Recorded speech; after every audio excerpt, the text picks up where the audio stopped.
Hey there, and welcome to the Agentic Voice Podcast. In today's episode, we are discussing comparative pedagogy and Feldenkrais, a self-discovery process using movement. My name is Kristen Ruiz, and I'm here with my co-host, Dr. Geneva Main, and I am so delighted to have as our featured guest, Dr. Elizabeth Blades. Dr. Blades, we are so happy to have you here. Thank you so much. And for our listeners, I want to share a little bit about Dr. Blade's background. She holds a Doctor of Musical Arts and Masters of Music degrees from the Eastman School of Music. She has most recently been a visiting professor of music at Alfred University in New York. Previous faculty appointments were adjunct associate professor of voice at Shenandoah University Conservatory, Heidelberg University, where she served as the associate professor of music, coordinator of vocal studies, and director of opera, the Eastman School of Music, and visiting professor of music at Nazareth College in Rochester. Dr. Blades is the author of A Spectrum of Voices. Prominent American voice teachers discuss the teaching of singing, and the second edition came out in 2018. She is also a co-author with Samuel Nelson of Singing with Your Whole Self, a singer's guide to Feldenkrais Awareness through movement. There's also a second edition that was available in 2018. Dr. Nelson and Dr. Blades have just completed their newest book, The Feldenkrais Method for Instrumentalists, a guide to awareness through movement. And we're anticipating that in February of 2024. Dr. Blades presents nationally and internationally in workshops to advance the understanding of the impact of Feldenkrais method and movement and how that can work for performance enhancement. Dr. Blades is an active soprano, experienced in many forms of voice performance, opera, oratorio, musical theater, recital, and folk Celtic music. She's a certified core singing TM teacher and is the founder director of Harmony House online music studio, as well as the Vocal Health Works dedicated to advancing healthy technique and performance. So you've been busy. Oh, yes. Don't want to have any moss growing on me. That's awesome. And before we get into all of those amazing things that you've accomplished, we usually like to start the podcast with our first segment, What's New and What's Good. And so in this segment, we usually talk about anything that might be interesting, good, positive, what's going on in our private or professional lives. And it sounds like your up and coming book is something to be super excited about. Can't wait to hear about it. I usually start, and my what's new and what's good is I usually every December go to see Handel's Messiah. And I haven't been able to go in the last couple of years because of the pandemic and being in school. So this past weekend, I was able to go for the first time in like 4 years. And it just blew my mind because I love this piece of music.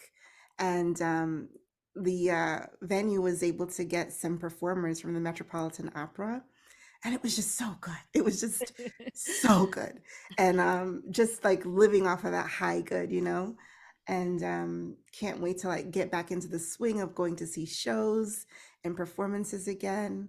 And this feels like the start of that again for me. Oh, that's wonderful. Yeah, I just love it so much. Geneva, I love that you just brought that up. Just so that you know, near us on Friday, there's a sing-along. Oh, how cool. Are you going to So participate? Sam and I are gonna go just to sing in the audience and just enjoy the music. Yeah. But it's not that far from where you are. So if you want information, I'll get that to you. How about you, Elizabeth? What's new and what's good? Well, after a very peripatetic past, which took me from my hometown in Western New York State, Saratoga Springs for college, University of Kansas, and this is gonna blow your mind. I have three, my undergraduate and my graduate degrees. The first ones are in geology. And so, yes, there's a story behind that. But so University of Kansas for geology, back to the Capital District area, Albany area of New York State, 25 years in Rochester, but I also commuted for 10 years out to my college job in Tiffin, Ohio, back and forth every single week. So a lot of peripatetic, and then eventually moved to the Front Range of Colorado, Estes Park, Rocky Mountain National Park area for 10 years, then to Virginia for 5 years, where I taught at Shenandoah. And my house, my 1925 homestead that was built by my grandparents, unfortunately had gone out of the family due to my parents' death, and we just couldn't keep it. Everybody had a house and everybody was elsewhere. My house came back on the market in 2018, and I didn't hesitate. I put my house in Virginia on the market, and I moved back here in 2019. And I am sitting in the kitchen of my childhood home, filled with gratitude and joy. I mean, that's amazing. And even more amazing that you got it at those old interest rates. I did. So synchronicity and serendipity came together, and the universe smiled, and here I am, and the whole family is delighted. They thought I was crazy, but they were really delighted it's back. Wonderful to be in your childhood home. Yes, yeah. Come down the stairs in the morning, and I remember, when we were little kids on Christmas morning, sitting on the top 3 steps. I was the youngest, so I got the first of those 3 steps, waiting for Dad to say, "Come on down." It's all those memories are all here. That's great. That's so soulful. Oh, I love that. Yes. Thank you. Oh, that's something to celebrate. Definitely. How about you, Kristen? What's new and what's good? Sure. We just finished a project in a nearby town here, and did a Christmas musical, but it was all set with 1940s music. And what was really exciting for me also was to get to sing with my daughter. So she has a beautiful voice, but is the kind of person who the minute you hear her will close the door. But she can harmonize, she can do all kinds of things. Well, there was a role that really spoke to her, and she stepped out of her comfort zone, and she did a beautiful job. It was amazing to watch. Did she want any help from Mom? No. But she did great on her own. And so getting to sing music that was joyful and fun, and then to have the meaningfulness of singing with my daughter, I've been on a high. Yeah, I mean, a little bit of an adrenaline drop. We're doing a little extra vitamin B this week. But other than that, so that's what I'm celebrating. Just making art with people I love, Awesome. Yeah, yeah. So let's head into our next segment. I would love, Betsy, to hear a little bit about your pedagogy research. We know about your spectrum of voices. What sparked your interest in this work? If you can give a little bit of an overview, I'd love to dive into that, because it's a really interesting way of looking at the perspective of voice from different perspectives. Sure. Trying to keep this very, very short. I could talk about this for 45 minutes easily. Yeah. But as I just said, I was a geologist. I minored in music in college. I would love to have gone into music, but my mother said to me when I was in high school, music is an avocation. That's not a career. You have a good brain, go into the sciences. You can always do your music, because we grew up in a family of sports, education, and music. So I said, okay, Mom. So I went off and did the geology, but I was down in the music building at the University of Kansas as much as I was in the geology building, being in musicals, singing in choirs, taking voice lessons. Long story short, and it is, years later, I was married. My husband and I moved from the Capital District, where we had been doing a lot of musicals and singing church choirs and whatnot, to Rochester. And I looked around and I said, hey, Eastman School of Music, here's my opportunity. I was 28, 29, and went to the Eastman School of Music. It was not an easy route in, but I did get accepted to the Masters of Music in Music Education, and also discovered I was pregnant with our first child. So he became the mascot of Eastman. Finished that degree and went into teaching elementary vocal general music for a couple of years, and singing with the Opera Theater of Rochester, singing in church choir, doing weddings. it was taking a huge toll on my voice, especially the daily grind of elementary vocal general. So I left that position, took a little time off, and then reapplied to Eastman because I really wanted to go in for the DMA. And I was fascinated with how great voice teachers teach, because I didn't have that background. I never had a voice lesson until I went to college, and it was more coaching than real technique. And I knew I had a mishmash of technique. So looked around.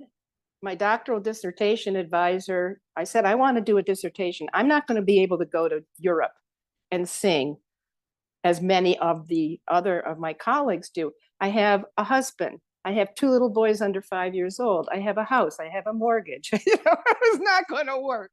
So he said to me, well, yeah, if you want to do a dissertation, you don't need to for the DMA. You just, there's other requirements. I said, no, for my sake, I want to do a real dissertation. And he said, okay, go read every book on vocal pedagogy in the Sibley Library. And the one that caught my attention was Richard Miller's Techniques of Singing, Italian, French, British, and German schools. I thought, I wonder if there's an American school.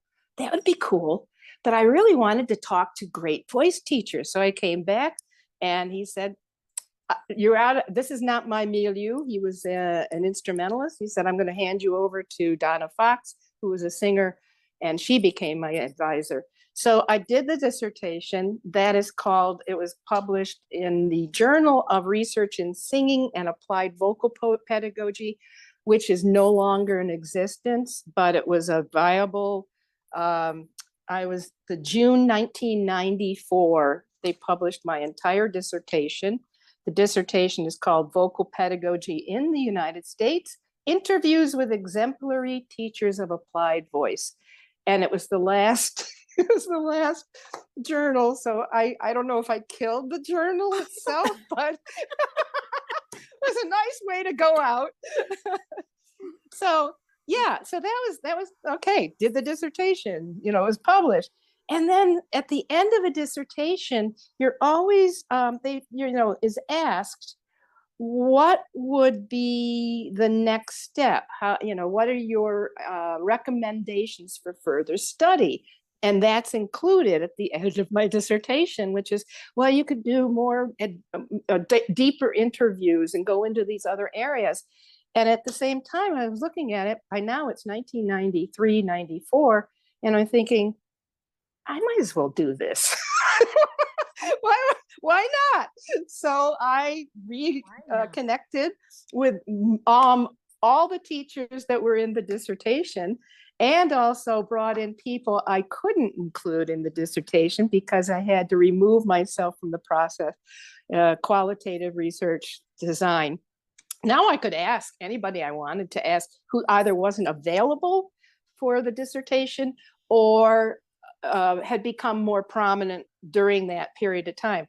And that's what turned into the first edition of a Spectrum of Voices, interviews or prominent American voice teachers discuss the teachers of singing. Wow. So that's the story behind it. I came to know, and get really curious about your work, because you interviewed Barbara Doscher.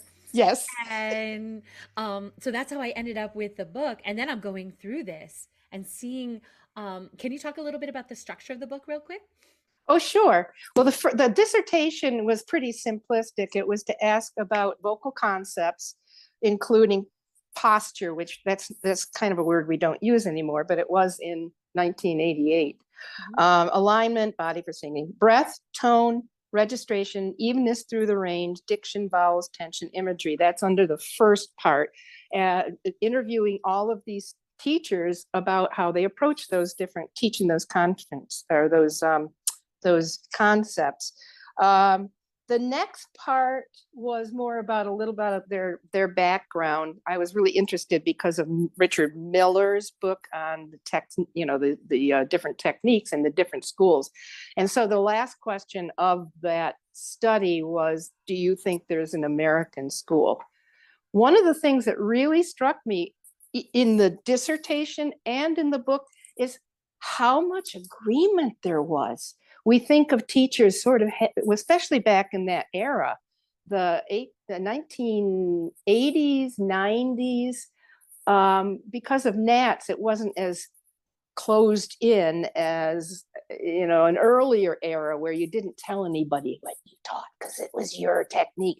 Everybody was much more giving, but there was still this, it was kind of a era where there was this, I think it was a falsehood, but there was this idea, well, nobody agrees. Everybody has a different approach. No, these people, these exemplary voice teachers, were really on the same plane, and a lot of the same information, maybe slightly different, style of teaching it, but they had a lot of agreement. And one of the cool things was most of them said there was not an American school. They said it was an international school that we have here in the United States. So, that makes sense to me. That makes sense to me that there would be so much agreement, because when you have a consensus or a body of people who are performing at the high level, like all of these prominent teachers, there really should be consistencies about what works, right? And that's how you get like consensus positions about what works. It's when you're dealing with people who have maybe less experience or less proficiency when you're going to see the wider variations. So that actually makes sense. So what prompted your newest edition? Oh, well, there is a story there, as always. There's a practical reason and there was a professional reason. The first edition of Spectrum, we're just going to short name it, Spectrum, it took me from 1980 or 94 till 2000 to really complete the book, because these were still busy people. And I was teaching full time and commuting back and forth to Ohio, as I said, from Rochester, New York. So it was like 6 years to wrangle everybody up together and finally get them to not only do the new part of the interview, which was much more about the practicalities of teaching and some of the philosophies and things that I couldn't address in the dissertation. And a few of them actually, unfortunately, passed away while I was in the process. I sent their actual written interviews to them, and they could actually edit and do what they wanted, and a few of them never could. So the book actually was published in 2001 by Scarecrow Press, which at the time was putting out a lot of cool stuff, including Barbara Doscher's original book, her lovely Unity. Thank you. Functional Unity. I get them mixed up because everybody came up with these kind of neat titles, like The Dynamics of the Singing Voice by Maribeth Bunch, so on and so forth. So 2001, and Scarecrow Press was bought out by Rowman and Littlefield. And all of a sudden, both of my books came out in 2001, and within probably about 12, 13 years, they're not really being promoted, and they're disappearing from the catalogs of Rowman and Littlefield. Then I went to the Chicago Nats in 2016, and there's a lovely display of Rowman and Littlefield in the exhibition hall, and my books are not even there. And I was not pleased. So I asked the acquisitions editor, who was present, to meet with me privately, and I said, so why are my books not even being sold or promoted, and you're not even advertising them, and there's still people using them who tell me they have a hard time even getting them? And she said, well, in the publishing world, 5 years and your book becomes obsolete. Let that resonate for a minute. Obsolete in 5 years of published time. So from 2001 to 2006, it was cool, and all of a sudden it's obsolete. Huh? I'm sorry. This is a lot of good stuff that people are still using as textbooks, and it's just meaty with this wonderful knowledge of these exemplary teachers. So I said, well, what am I going to do? She said, well, write a second edition and we'll republish that. Okay, I'll go home and I'll rewrite it. I'll do a second edition. that was the practical thing. The professional one was 20 years. A lot had happened. A lot had happened in our profession. CCM, which you didn't even talk about in 1995. It was like the poor, child you stuck in the corner because they weren't really part of the family. And so CCM, voice science, voice technology, medicine, all of that had exploded between the 1993 and the current era. So it really was fun to go back and resend the original interviews to the people who still were on this side of the grass, as a friend of mine likes to say. The ones who had passed away. And when the second edition came out, I already had lost 11 of the original wonderful teachers. Since then, about 5 or 6 more have passed away in this last several years. It's just, that's life. So I was able to have a number of them look at their original ones from the first edition and rewrite if they wanted to, or update them, because many of them had moved on and incorporated new ideas, new information. So that was the professional reason to do a second edition. That sounds exciting. In the second edition was, as you're getting new voices coming in talking about voice, what are some of the discoveries that you made? Things that delighted or confounded or puzzled or intrigued? Nothing ever puzzles me. I keep an open mind. So there's a whole new chapter, technology, voice science, medicine, impact on the profession. And I call them the new teachers. They're not new to teaching, but they're new to being included in this book. Let me just name off who they are, because they too have become, these people have had ascendancy in the profession since 93 or 2001. Robert Edwin, Maribeth Bunch, who renamed herself Dame. That was a choice of hers. Stephen King at Rice University, and he also is he runs the Aspen Music Festival, and he also is involved with the San Francisco Opera. Very important guy. Jeannie Lavetrie, Mary Saunders Barton, and Edith Davis Tidwell, Professor Emerita, University of Louisville, School of Music. So those were the 6 additional joiners to the original book. I won't go into who's passed on. That's too sad. So did you find, like, just with the first edition, that a lot of these prominent teachers had a lot of consensus in what they thought was important and what they thought worked? Oh yeah, absolutely. That was one of the more stunning expectations that I did not anticipate, but there was just agreement on the same page, different ways of articulating or maybe discussing it, but they all were really, really in the same wheelhouse. Let's put it that way. Yeah. Kristen and I have that conversation often about how vocabulary describing the same thing can be so different. Mm-hmm. Not just voice pedagogy, but then you bring in SLP, speech language pathology, which is my background. Mm-hmm. So there has to be a level of intuition when you're trying to have conversations with each other. Yes. I remember in Dasha's book, I think she called it a semantic swamp.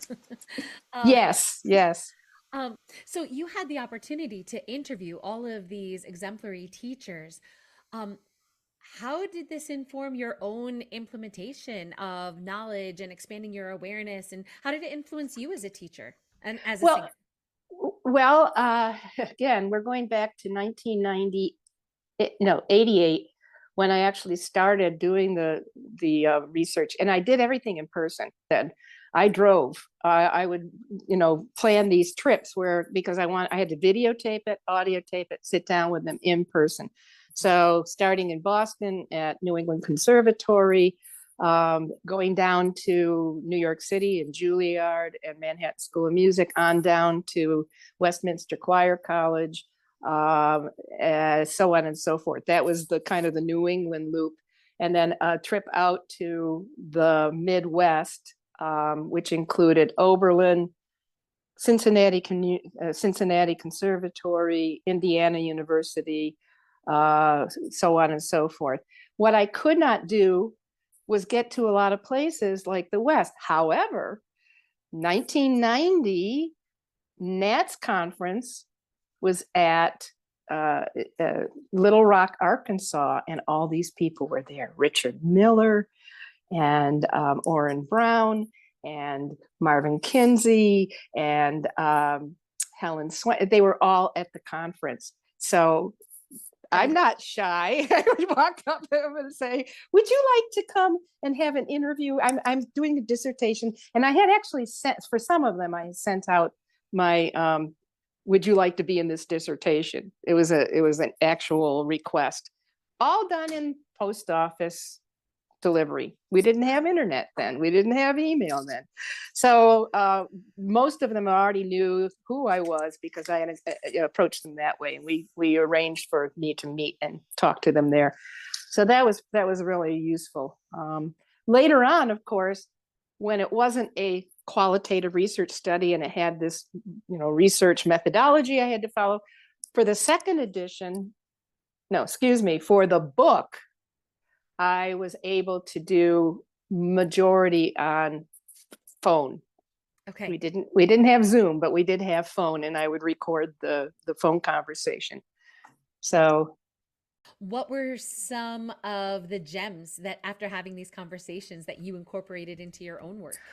Well, you have to say at the time I was also still studying at Eastman. My first master's student and also doctoral student teacher was Marcia Baldwin, who was a staple at the Metropolitan Opera Company. And then she taught at Indiana University, and then she came to Eastman. So I did not choose her. She was one of the ones who met the criteria to be in the book. And then I, at her invitation, I was allowed to go on to Carol Weber's studio to finish my doctorate. So a lot of what I was receiving was, my own personal voice lessons. I had been starting to do my own teaching and trying to really incorporate all the different ideas. I can't really say that there was one thing that stuck out, but I have a couple of favorite quotes. Just two. Helen Swank, who was in Columbus, Ohio, the Ohio University. I love how it's the Ohio University. Their voice lab is named after her. It's the Helen Swank Ohio University Voice Lab. She had a lovely house, and she invited me to come to her living room, and we sat down, and just a gentle, beautiful soul. She talked about a Quaker saying called peace at the center. And this was part of the alignment or the posture, but she incorporated it more as when you find peace at the center, at the core of yourself, then everything flows. And I think that just summarizes probably what I have done now for 25, 30 years or more. When I hear that, Betsy, it makes me think of the work that I'm doing now in trauma-informed care, about engaging that relaxation response. Yes. And yes, when we perform, we'll have some of elevation, some adrenaline and that kind of thing. Yes. To be grounded in those kind of mindfulness practices that help you have peace at the center. I love that. Yes. That could be the name of a book, Peace at the Center. That is my next book on trauma-informed care. Peace. Give the credit to Helen Swank. The dear woman is in her 90s, and she's still, going strong. She does not teach anymore, but she is just the loveliest of people. Love it. And what was the second quote that you had? Oh, well, I probably should have finished with peace at the center. One of the Carol Weber, she was another one, just brilliant, and so imaginative and articulate, and never. It wasn't like a canned kind of thing with her. Whatever spontaneity, and I sat in on a lot of lessons. She invited me to come and sit. She says, I know your interest, come pick, you want to pick my brains, well, come watch how I teach, as long as it's okay with the student. That was the best training I could have had. But she would talk about a singer who is not using their full body, breath, and vowels is like a concert pianist with the lid down. The piano can't really resound if the lid is down, and the singer cannot find that amplification of body, breath, mind if they're not using the whole instrument. Giving credit to two amazing ladies. Well, I can see that there's the thread leading into exploring the voice through movement here. Yes. Right. Good job. Yeah. Nice segue.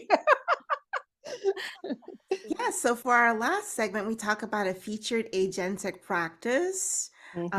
We could talk about a lot of things you talked about, but it sounds like you're leaning more towards engaging the relaxation response, mindfulness through the body work, through things like Feldenkrais alignment, things like that. I don't know. So what do you think? I know you're a singer, performer, and teaching artist. What is your favorite agentic practice? Well, I have to give tribute to chorus singing. Maribeth Dame was highly regarded, of course, with her original book, Dynamic of the Singing Voice.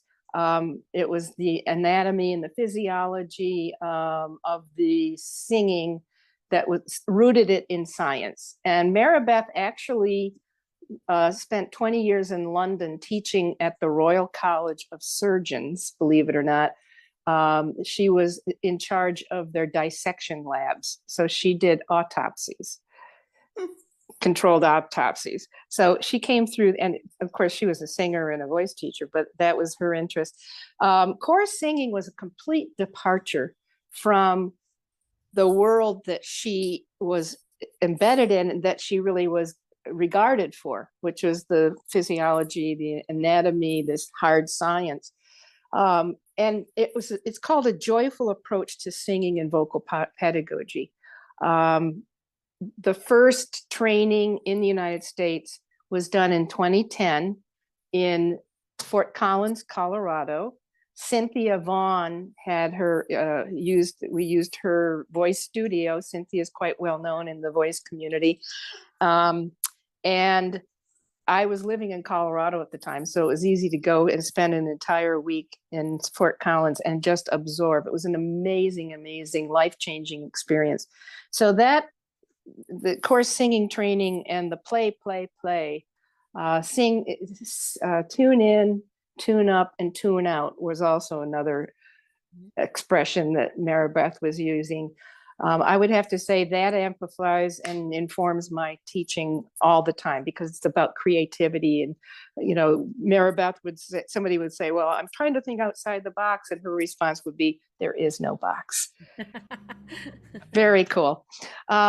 So yeah, just to let you know, some of the workshops and presentations that I have been giving, the most recent one was at the International Congress of Voice Teachers in Vienna last summer, a year ago, August.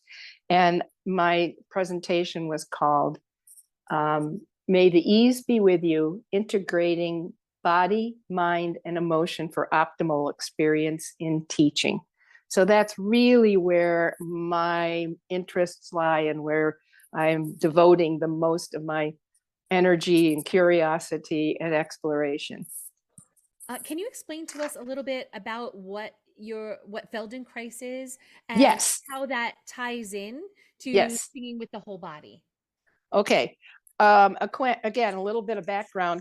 While I was a doctoral student at Eastman with two little boys under 5 and all the pressures of the home, the mortgage, performing, teaching, all of that, Marsha Baldwin took me aside and said, Betsy, there's a new man in town. He's a Feldenkrais practitioner, and Eastman has hired him to give Feldenkrais lessons on Sunday evenings.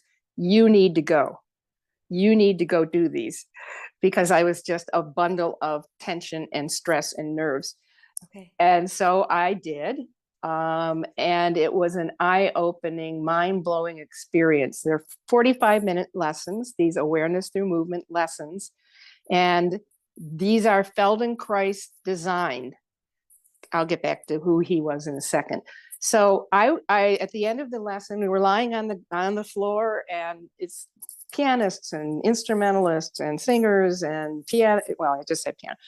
The girl next to me was a freshman clarinetist. So we're doing all these really interesting kind of movements. I got, sat up, and oh my Lord, I felt like my entire torso was huge, just expanded. And then Sam would say, okay, everyone walk around. And we walked around. I thought, oh my Lord, what is this? I feel fabulous. And the girl who had been next to me, she comes back and she looks at me and she goes, oh my God, all your wrinkles are gone. I was all of 30 something. But so I ran to the ladies' room and I looked in the mirror, and I did. It was like 15 years had melted on. What is this stuff? So long story again, short, I got in touch with Sam. I said, I'd like to know more about this. And he said, well, I just joined the local Gilbert and Sullivan chorus and I don't sing. Can we barter? Can we swap? You teach me voice and I'll teach you Feldenkrais. After about 2 weeks together, I said, Sam, we have a paper. And after a couple more weeks, I said, Sam, we have a book. So that's where that started, was the work together. So Feldenkrais, Moshe Feldenkrais, 1904 to 1984, I believe are his birth and dates. Ukrainian Jew. He was born in a small village, brilliant mind. And he decided when he was 14 years old, he was going to walk from Ukraine, which we're all very familiar, to Israel and join the local community there. And while he was in Israel, he was teaching other people. Now he's only a teenager, and he actually was playing soccer. He injured his knee, and he fixed his knee on his own just by exploration. And then he went on to the Sorbonne in Paris to get a doctorate in science, physics. And he also started studying with a judo teacher, and he was the first European to win a black belt in judo. So all this physiology, the physics and anatomy and physiology. He studied with Marie Curie's son-in-law, Frederick Curie, and they started working in the lab together. And then the Nazis invaded Paris, and being Jewish, he was on the last boat that got out and went to Britain. He carried with him illegally. He wasn't supposed to bring anything. He carried with him 2 liters of heavy water and gave it to the British Navy. And that went eventually to the Manhattan Project, which is where the original atomic bomb was created. So this man is like, he was an amazing Forrest Gump, is what I say. He was in the right place at the right time.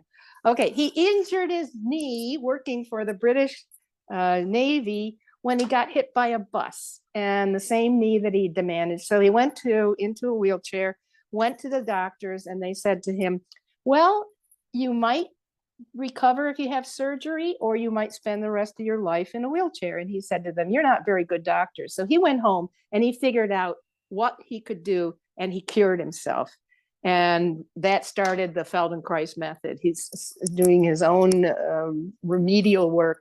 And then people wanted to know, so he started teaching, just anybody that was interested. And that grew into the Feldenkrais Guild, which is international. And there are Feldenkrais practitioners all around the world. So what are you seeing when you're working with singers using this Feldenkrais, process? What Yes. are you seeing? Well, as most teachers do, or voice teachers, we teach with our eyes, our ears, our knowledge, our experience, but also our kind of an intuitive sense. Mhm. And it gets evolved and developed. I can see from how a person holds themselves. Sometimes it's very up and tight. They've been told, shoulders back, lift the rib cage, lift the soft palate, whatever you want to say, and it's exemplified, or it's exaggerated to the point where it's really getting in the way. So with the Feldenkrais method, there are lessons which Sam and I actually modularize, because original lessons, such as I took 45 minutes in a class situation, you can't do that in a lesson. There goes the whole lesson time. So we modularized Feldenkrais lessons to be about 7-8 minutes at the most. And you can do one module, you could do a second module. The full lesson is about 3 or 4 modules. So for instance, if I hear tongue tension in somebody, I will go to a very favorite lesson that I have used called Taming Tongue Tension. And I will take them through the first module of this Feldenkrais method lesson. It's just really simple. These are very non-threatening. So if I'm doing a taming tongue tension, they keep their mouth closed and they're just taking their tongue and they're gently exploring. Let's, for instance, the first part of it, they're just taking it to the very farthest back tooth. If that's too much stress, you can start with the one earlier. And you're moving around, touching each tooth and kind of exploring the feel of it until you get to the other side. And then you repeat that with a little bit more exploration. And when they sing again, the tongue tension is gone. That's phenomenal. I've never had it not work. Now, somebody could probably keep their tongue really tight and tense, but if they really committed student, if they want to pick something that doesn't feel comfortable, they will. Yeah. So, I feel like I'm giving short shrift to the whole method, but it's you can go online to the Feldenkrais Guild. You can find a Feldenkrais practitioner in your area. They're all over the place. They have to study for 4 years. It's not an easy certification to do. So it's better known in Europe than the United States. It's not as well known as some others, such as Alexander technique, but hopefully people are finding out more and more from my book. Nice. And you have an upcoming book where you're talking about Feldenkrais. Tell us a little bit about that. Oh, that was fun. Back when the first one came out, Scarecrow Press in 2001, our illustrator, this book has illustrations in certain lessons if it's a confusing instruction. Like if it says, put your hand across like this, the illustrator was a method, she's a medical illustrator as well as a professional harpist. You will see a drawing of a fellow with his hand across. So she said to us, when are you going to write a book for us, the rest of us, the instrumentalists? Because almost everybody in the Rochester Philharmonic Orchestra are playing with performance injuries. And that was not an exaggeration. So 2001, 2020, 23. So, 22 years later, we finally found her, we're able to say, okay, here's the book. And she is actually included in the book, not just for the illustrations, but chapter 15, we receive perspectives. We ask questions of every single major instrument in all the family of instruments, and even something, we have a accordionist as well as the expected instrumentals, and they were really essential, because that chapter 15 is from their perspective, what their common injuries are, what they do to try and avoid it, what helps them, and then we were able to supply some nice advice and which lessons in the book would be useful for their particular malady, such as carpal tunnel syndrome. That's very common. Doesn't matter, if you're a trumpet player or a violinist or whatever. Common ailments, common injuries that are done just because of the amount of time they're playing their instrument and the position they have to hold it in. Some of them are just stress injuries, right? Exactly. Yes. So that's the new book. It's dense. We've upgraded many of the topics that are in the early part of the book, such as kinesthetic imagination, neuroplasticity, the physics of easy movement. Those were all in the previous books, but they've been much expanded upon because of the amount of, again, research and knowledge that has come through since even 2018. Now, is this a method that could help a singer find that peace at the core? Absolutely. That's one of the other presentations I give is taming tongue tension, but taming tension and performance anxiety using the Feldenkrais method. And I've taught that, again, many different national conferences around the country. And one is called Releasing the Eyes. And people say, what's the eyes have to do with it?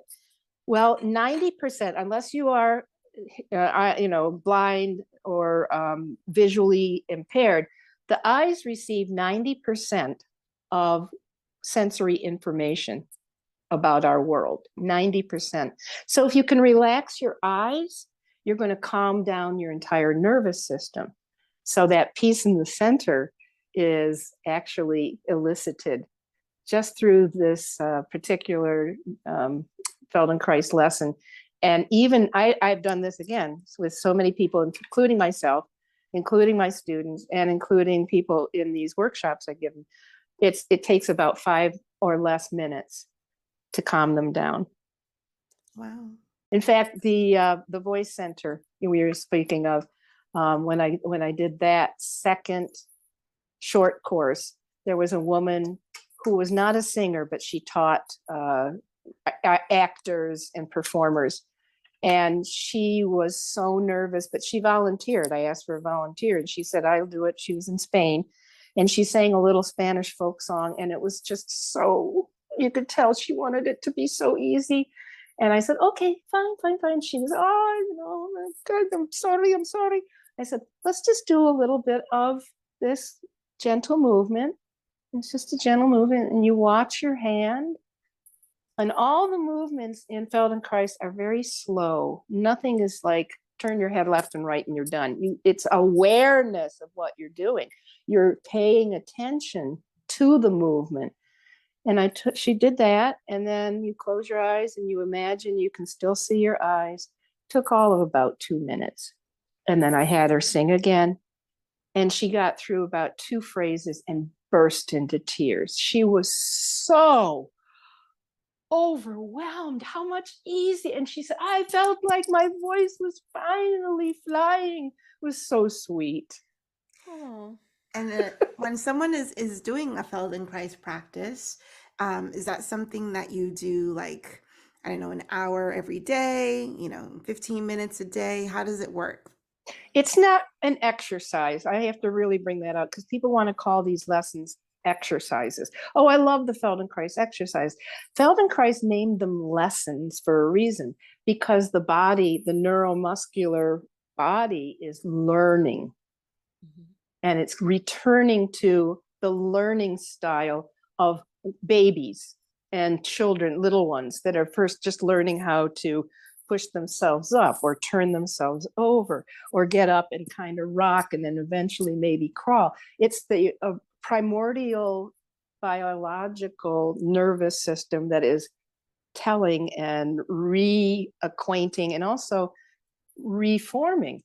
And the neat thing about it is when you have what you do with the Feldenkrais lesson, even if it's just a module of 5 minutes, it's not temporary. It doesn't go away. It's retained because you've actually reprogrammed the computer of that part of your brain.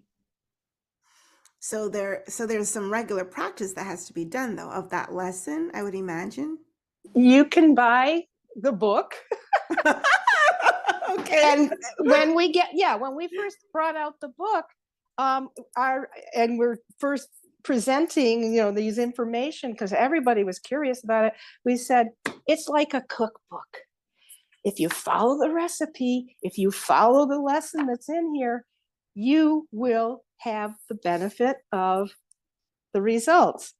So it's the lessons are literally laid out by steps, and there are the way it is printed is everything in bold is actually an instruction. All right, so the very first taming tension, step 1, sit comfortably, open your mouth and see how this feels. Repeat several times and see if you can make this easier each time. Make light fists with your hands and release them several times. Allow your hands to feel freer and more relaxed each time. Pause. Now, the pauses are just as important as the movements because that's where the brain is receiving all that information, and there's a lot. It's receiving it, synthesizing it, analyzing it, and then saying, oh, you go here, in putting it into the brain, and it's retained. So again, it's not something like I do yoga, I've done Tai Chi, Qigong. It's not where you go to a class and you're following the yogi or the Tai Chi master, and you're trying to learn these different, movements and things. And then you may go home and practice them. Okay, I'm going to go home and I'm going to do down dog, and I'm going to do the mountain. I'm going to, these are instructive lessons where the body and the brain are actually reprogramming what's going to be a better way of using yourself. Well, I'm really curious. I'm intrigued about it. What you described, it sounds like a little bit like progressive muscle relaxation, with the tongue and the unclenching of the hand there. So I'm curious. I am going to check out that book. Good. So now it's time to say goodbye, friends, like Mickey Mouse Club. Oh, I used to be a Mickey Mouse clubber. I wanted to be Karen. She was my age, and I thought she was that was my dream role. But anyway. We have so enjoyed having you. Thank you so much for sharing the amazing work that you've done. Thank you. Thank and you for this- having me. Oh, sure, anytime. In this episode, we discussed comparative voice pedagogy and the Feldenkrais Method with Betsy Blades. You can find more information about her Voice Study Center short courses and her books in today's episode notes. If you enjoy today's content, please don't forget to subscribe to the Agentic Voice Podcast on your favorite podcast platform. Don't forget to leave a review so that we know what you like and what you want to hear more of. Until next time, take care.